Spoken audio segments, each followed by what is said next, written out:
আল্লাহ তাআলা আমাদেরকে তার খলিফা হিসাবে দুনিয়াতে পাঠিয়েছেন এবং আমাদের মূল কাজ হচ্ছে তার ইবাদত করা। তো ইবাদত করা যদি আমরা শুধুমাত্র আনুষ্ঠানিক ইবাদতগুলোকে যদি মনে করি, তাহলে এর বাইরের যে জীবনটা সেটার কি হবে? আসলে সেটা নয়। আমরা যে আনুষ্ঠানিক ইবাদতগুলো করি, সেই ইবাদতের মাধ্যমে আমরা কিন্তু নামাজ, রোজা, হজ, যাকাত এই সমস্ত আমরা করি। তো এই আনুষ্ঠানিক ইবাদতগুলো আমাদের উপরে ফরজ করেছেন এই জন্যেই, যাতে করে আমরা সত্যিকারের ফুল টাইম বান্দা হতে পারি, আবেদ হতে পারি, আল্লাহর ইবাদত গুজার হতে পারি। সেই জন্যেই এবং সেই জন্যেই আল্লাহ তাআলা আমাদেরকে এই রমজানের রোজা ফরজ করেছেন এবং তার মূল উদ্দেশ্য এটা বলা হয়েছে কোরআন শরীফে, লাআল্লাকুম তাত্তাকুন, যেটা আপনি সূচনায় বলেছেন এবং সূচনায় অত্যন্ত সুন্দরভাবে আপনি ব্যাখ্যাও করেছেন। তো আমাদেরকে এই রমজানের রোজাটা ফরজ করা হয়েছে শুধুমাত্র তাকওয়া অর্জন। এখন তাকওয়া জিনিসটা কি?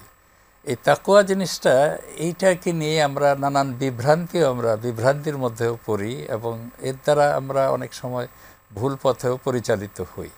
তো এটা যাতে না হয়, আমরা খুব আমাদের ব্যবহারিক জীবনটাকে আমরা খুব স্বাভাবিক করে নিয়ে আসি যে আমার প্রত্যেকটা মানুষের পঞ্চরিপু আছে, 5টা রিপু আছে মানুষের।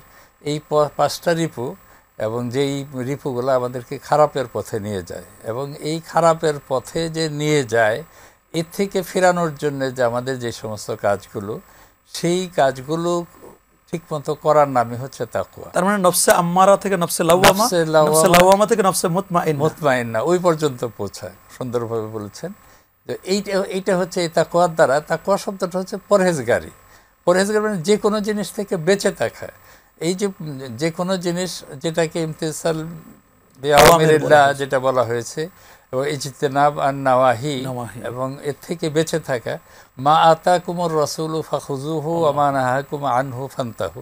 নবী করিম সাল্লাল্লাহু আলাইহি ওয়াসাল্লাম যা কিছু আমাদের জন্য নিয়ে এসেছেন, এই সমস্ত কিছু আমরা মজবুত করে ধরবো মানে ধরে বসে থাকবো না, এটাকে আমাদের জীবনে বাস্তবায়িত করব।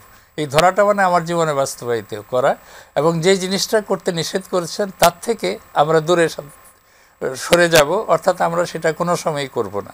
তো এই যে কাজটা, এটা কিন্তু প্র্যাকটিসের মাধ্যমে হয়। এটা যদি আমরা শুধু মুখে বলি, ওয়াজ করি, কোনো কাজ হবে না, কাজে বাস্তবায়িত করতে হবে। এবং সেটা প্র্যাকটিসে আনার জন্যেই আল্লাহ তাআলা রোজা আমাদের উপরে ফরজ করেছেন। এখন আমাদের রোজার ফরজের মূল কাজটাই হচ্ছে আমাদের হালাল জিনিস থেকে আমরা ব্যবহার করতে পারবো না। এর চেয়ে বড় প্র্যাকটিসিং জিনিস তো আর কিছু হতে পারে না। আমার পেটে ক্ষুধা আছে, সামনে খাবার আছে, আমি খেতে পারছি না, আমি আল্লাহকে ভয় করছি। আবার অনেক সময় আমরা আল্লাহকে ভয় করে গোপনে অনেক খারাপ জিনিস করে ফেলি, কিন্তু এই খাবারটা আমরা গোপনে আমরা কোনো সময় গ্রহণ করি না। আমরা কেউ পানিতে ডুব দিয়ে পানি খাই না, কিন্তু